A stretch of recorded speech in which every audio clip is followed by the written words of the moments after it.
Here we are in Ross Brown's fodder beet paddock again. As you can see, the sheep are now on the paddock and grazing away happily.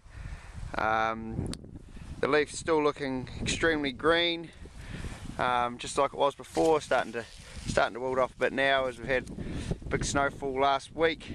Now being we're in the middle of June, but plant's still looking extremely healthy, and the bulbs have really bulbed up since last time we're in here. As you can see from this plant here, we've just pulled out. It's a good sized bulb there.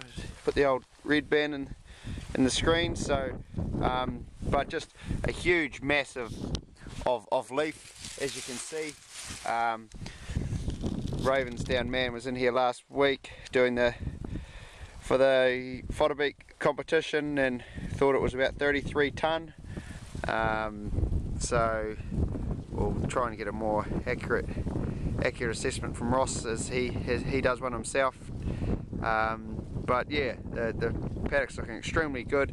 It stayed pretty weed free, and once again looking extremely green and healthy for not a lot of nitrogen. $200 a hectare Superior Minerals product plus 100 kilos of ammonium sulfate at drilling, and as you can see, she's a pretty marvellous crop with plenty of good leaf head and some good sized bulbs as well.